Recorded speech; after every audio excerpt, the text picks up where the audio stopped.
Yeah, let's talk. Yeah. All right. Well, hello and welcome everybody. Thanks for joining us today. Well, this is JP Ketty.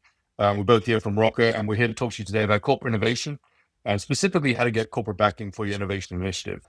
And what we're going to be tackling today is why corporate sponsorship often fails. There's a variety of reasons that we've seen in our experience working with many the Fortune 500 companies, and all manner of different industries and products that we've helped them bring to market, both in terms of new innovation initiatives as well as internal accelerators that they've been working on. I'm also going to talk to you about the solution that we've come to. What has worked well for us and our clients, based on our background working with startups, from all the way from solopreneurs up to the larger scale-up organizations, and the method that we sort of pioneered together with them to simplify a lot of the best tools and resources that we've come across in the course of our career working in product. The biggest thing that we focus on, as you know from watching any of our previous webinars, is about traction. And we want to talk to you about that today in the context of a corporate environment, and how you can achieve that, and why that matters.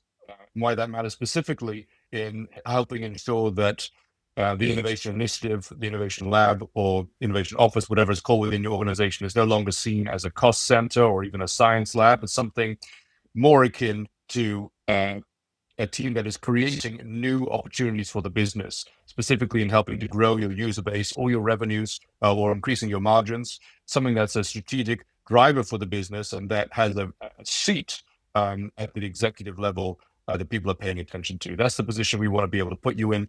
And we want to talk as well at the end about the specific methods that we use to address the risks of innovation, and the reasons why so many people often fail. So with that, I'll turn it over to JP to kick us off for our message today. Yeah, let's talk a little bit about, why corporate sponsorship is so hard to get and so easy to lose. The way we say it is like, we talk to a lot of people that say halfway through the project, they just lose the corporate sponsor, right? And the reason is very simple, right? Corporate leaders are not like VCs. They're not used to acquiring risk for, getting access to an opportunity. It's not what they do for a living typically. So it's something that is very foreign to them. Most of them, when they sign up to an innovation project, they don't even know what they're signing up to, right? So you need to be very careful, because innovation looks like a cost center. It looks like something is going to drain resource from whoever that sponsor is. And there are political and budgetary risks associated to this. Nobody wants to be seen as failing. So what you need to do is you need to look at that fact and think about how you can change that game. And the ways we found to do that, the solution that we've brought to the market, has to do with using the same mechanics that, startups use, which is creating FOMO, which is this fear of missing out. And the idea is you create something that people want to get involved in to start with, right? FOMO is a very powerful motivator for any human being. Instead of pitching an idea, do like startups do. Start to create momentum behind it. Start to, present this as an opportunity to building something, and not so much as, oh, we had this idea about what we could do, and more of a, we started building this, we've got momentum, we're going somewhere. Let me show you what we've done with practically no resource, right? And to create FOMO, there's only one thing you can do. And it's to prove before you ask. It's what startups do, right? And it's creating traction. It's starting to show that there is a market, that people are signing up, that people want your product, whatever innovation that you are going for, right? People are signing up for it, right? You're not coming here and presenting, this is our idea. This is like a demo that we've created, a clickable demo so that people can visualize the product. No. what we wanted to build, we packaged it up and we presented to customers and we started to build traction. We already have people that are waiting for this product. It's the concept of the waiting list, right? And saying the key thing here is I've already have customers and I am coming to the sponsor, not for going and testing this particular opportunity, is to be able to change that waiting list into revenue, right? So what you're doing is you're switching from this concept of pitching innovation and moving into pitching new revenue opportunities. You need to change the game. And that's the core of how we tackle that. Again, you want to create FOMO. FOMO is created through traction, and traction, which is, it could be looked at as a waiting list. It changes the idea of I am asking, a support, investment, sponsorship, not for innovating, but to create new revenue, to hit the bottom line. And whenever you hit the bottom line, you get noticed. And if you get noticed, that's what the sponsor wants. So you're giving the sponsor what they want through doing what? Getting momentum, right? You're saying we're already moving. We have 3,000 users that said that they want this. We created this massive waiting list. This revenue is waiting for us. We just need to create a product to be able to deliver that service or that product to this 3,000 users, right? You change the game completely. You're not here to, do technology. You're here to do business. You're here to create a new revenue stream and to pull from this revenue opportunity through technology. Technology is in the service of the business. And that's why you do business first and not technology first. So why do we say that, doing this, creating momentum, building a waiting list, getting 3,000 users to say yes to your pitch is because in this process, we're mitigating the biggest risk for innovation. And the biggest risk of all associated to this innovation process is basically the market saying, this is very nice, but it's not for me. A high percentage of new products fail because there is no market need. So to be able to validate that there's a market need, the easiest and fastest and the cheapest way to do it is to build yourself a consistent waiting list, to build yourself some momentum, to get traction first. Now, let me stop here and really nail this down. We're talking about building a waiting list before we even started to design a concept. We're talking about a waiting list built with a promise. We're talking about a waiting list with a promise of what the product will do for you, to prove that there's a market, to prove the group of people that are keen to look into what you're doing. If you can't build a waiting list, there is absolutely no point on investing any penny on building anything associated to innovating. There is no. Because if you can't build a waiting list, when you finish your product, you won't be able to get customers.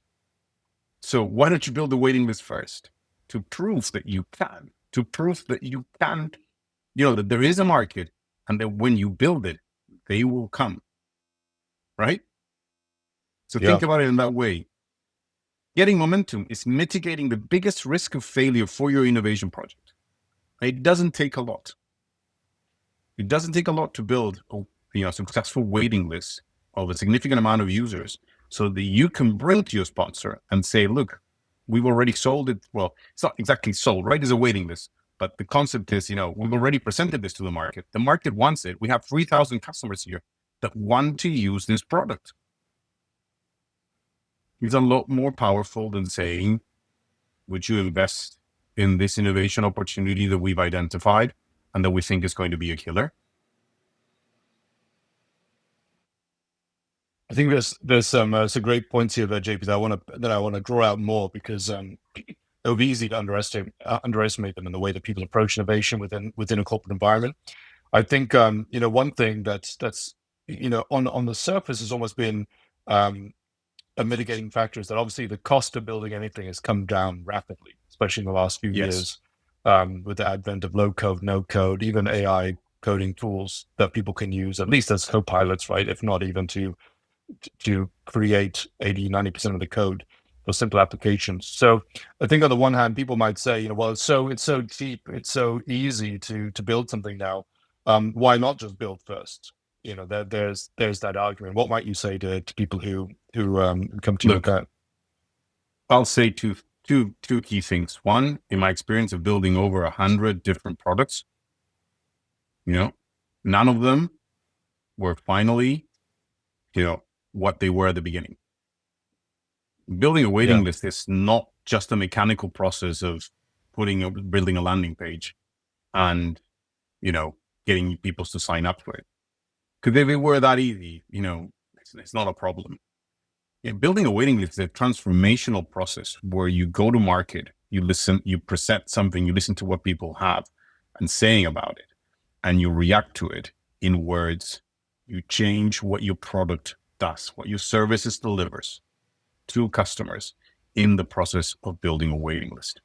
So I don't think there's an easier or cheaper way to change what you promise, change what you think you need to do for customers than building a waiting list, because we use the same no code tools, right? We build a landing Hmm. page with no code tools.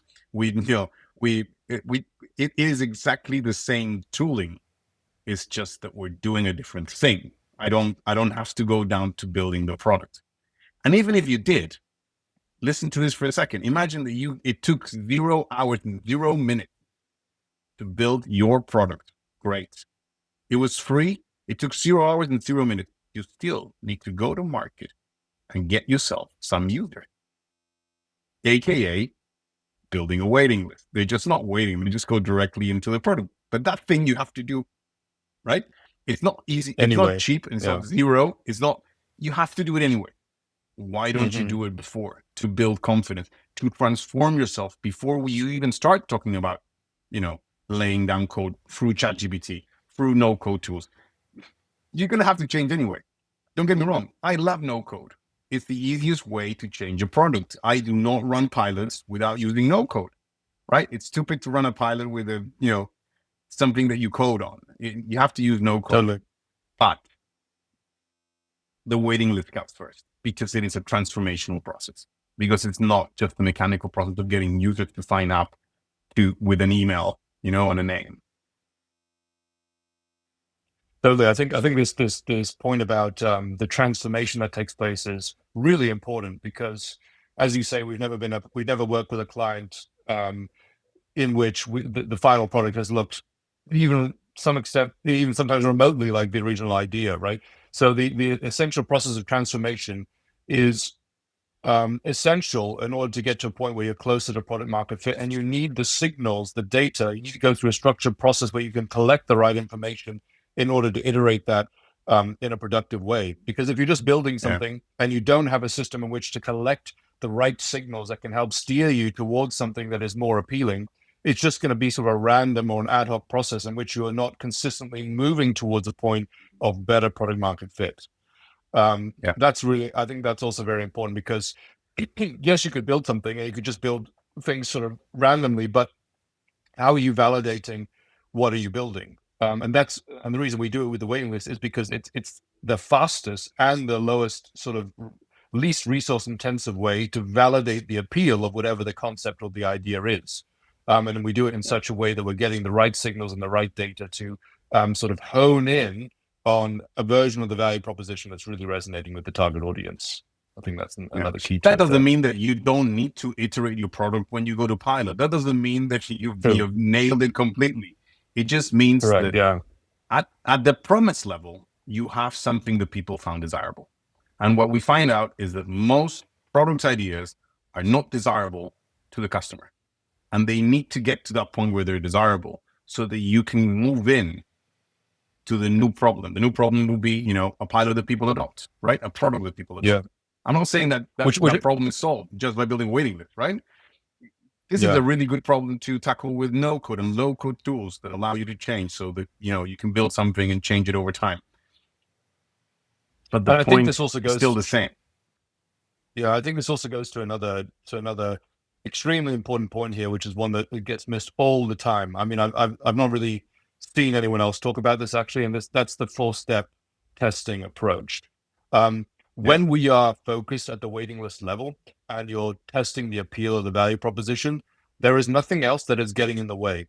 And by that I mean you are not adding to the mix the user experience. You're not adding to the mix the user interface and therefore the look and feel of the design of the product, right? Because when you are even testing a prototype, you know, I've been testing like a just basic wireframe prototype, and the first comment is, you know, like, why is it so gray?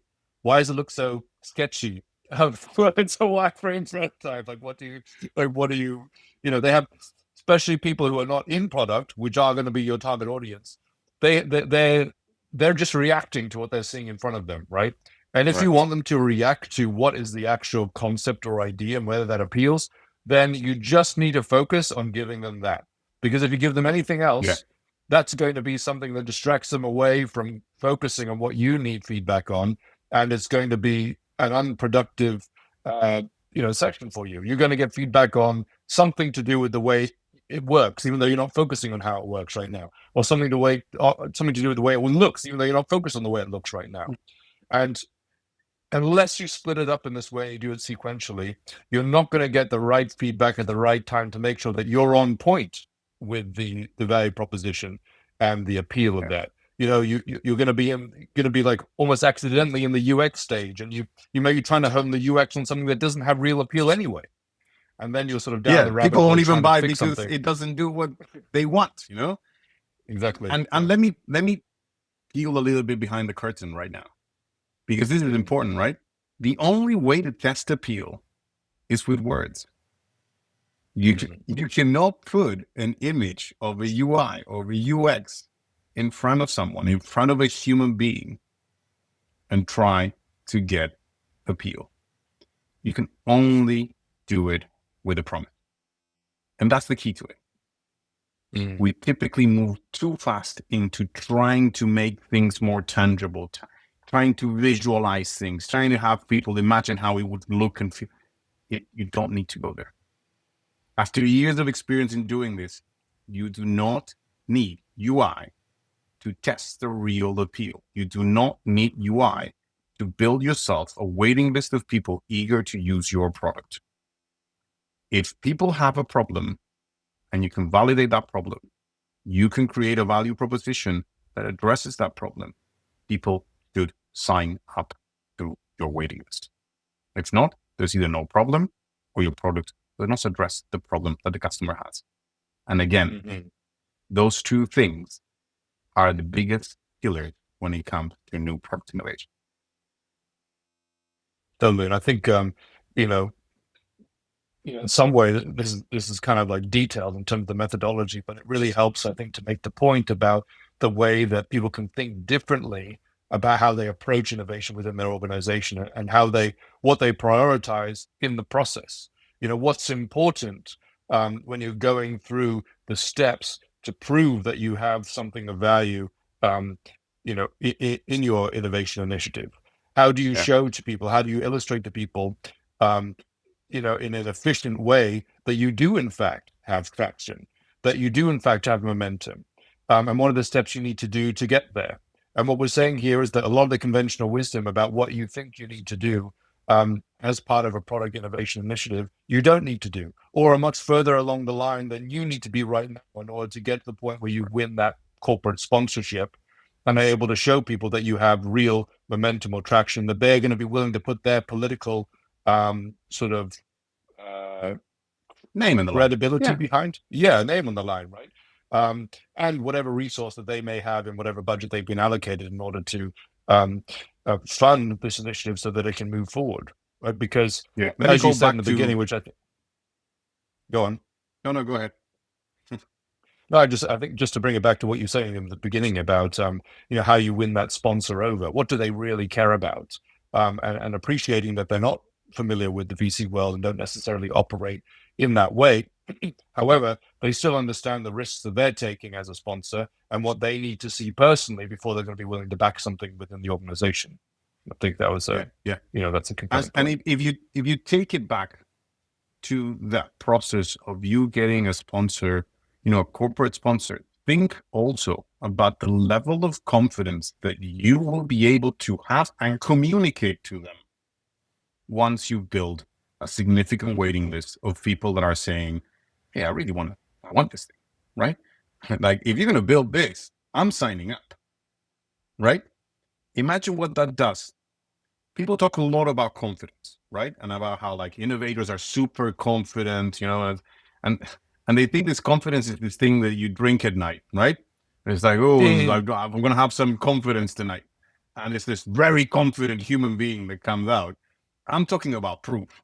I'm talking about confidence that comes from evidence that you found on the market, proof that you have that builds your confidence to say the things that you're saying.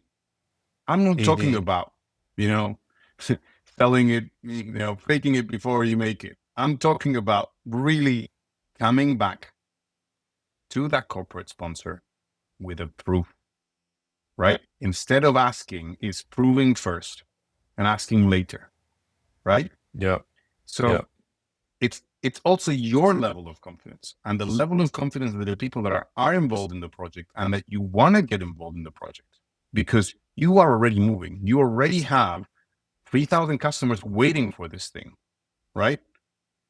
That is FOMO. That means that you're going somewhere and people need, they need to get on the boat as soon as possible to go there yeah. with you. So think about that level of confidence and the level of confidence that you can project towards that sponsor saying, this is not my idea.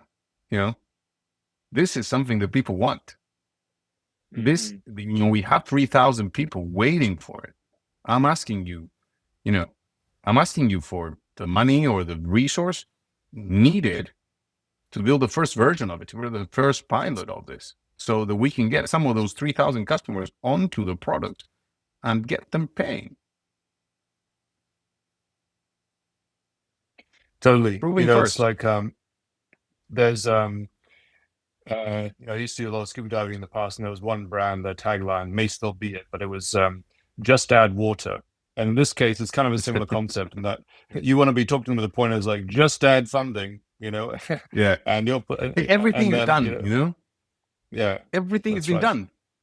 That's the key of it. You got to a point where you can't move on without building a product. You've gone as far as you can into this road. Now I need to build a product.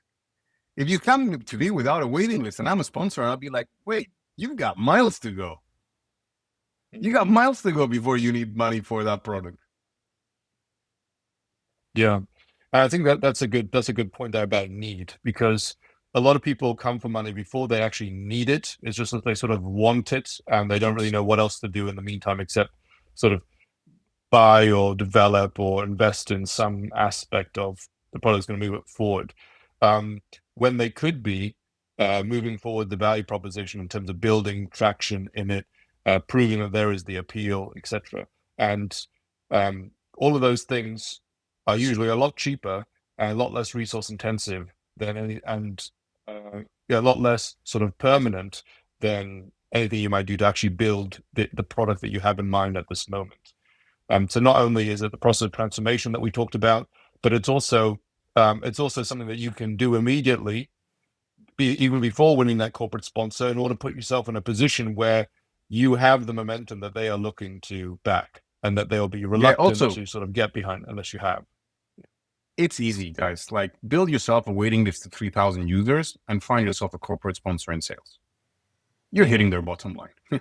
This is what they do Yeah, for a living. That's, you know, the, the reason why they get paid and how much they get paid is a relationship that is direct to the amount of sales that they produce, right? That's where the bonus comes from. Go to them 3,000 people on the waiting list, and you'll get corporate sponsorship. And I'm talking for personal experience of working with banks, right? Where they said it's impossible to get a corporate sponsor. And, you know, the head of commercials looking at the vertical that we were working on was our first, like he was our, he was there. Whenever we needed something, he was picking up the phone, you know? Mhm.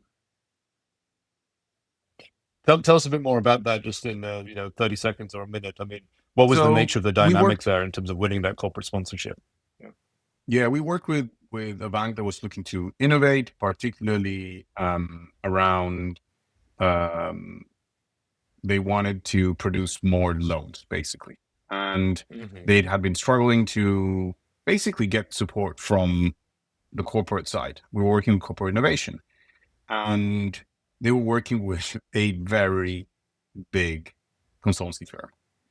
And by the time we built the first waiting list, it even came, we got fed through the big consultant. It's like we've never seen engagement from corporate in this way. And it's like, Hmm. yeah, we've got 3,000 people waiting on a waiting list for a loan. I can even price up what those loans are because when they went into the waiting list, they told us how much they needed. And I can go and it's like, you have a portfolio of customers here that add up to this amount. The guy's going to look at his bottom line and say, of course I want that. Hmm. He's not offering me innovation. This is like the fact that we need to build an app to be able to deliver to these guys is completely different to the point that, oh, Totally. you build a portfolio of how much in how long? It's like, oh, we did that in 2 weeks.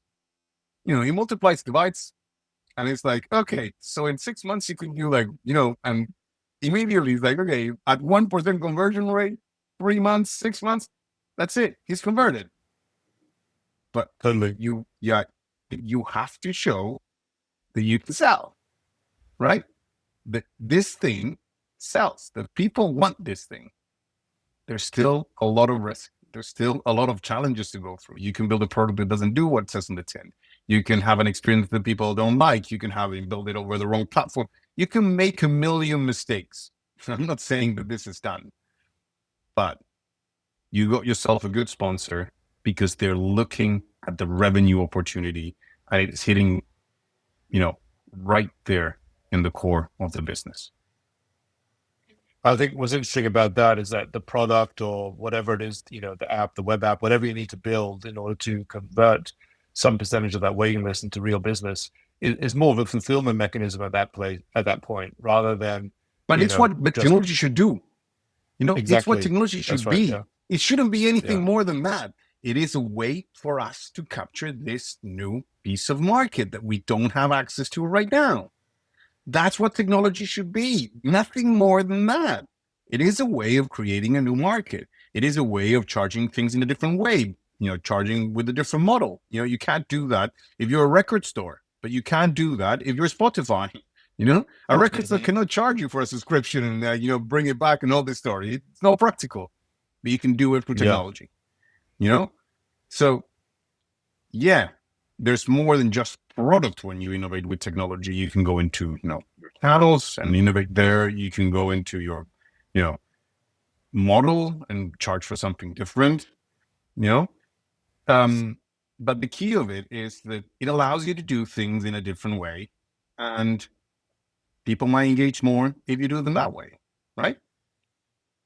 I think what's also interesting about the case that you cited there about the big consulting firm saying that they've never seen engagement like that before is one thing that we often had advised startup founders in the past is if you're going to anybody, this applies as well as going to anyone internally, to ask for money, if you go in with their opinion, with your opinion, they're going to go with theirs. But if you go in with data, they're going to be looking at what the numbers say. I think that there's a big difference there, Exactly. and that's why we advocate so strongly going in with the proof, going in with the data and the momentum that you've already built, because then opinions aren't so important anymore, and it doesn't really matter what preconceived Exactly. notions that people may have had, because they can see that there's something real here, no They matter can what see they may have you've thought got, about the idea.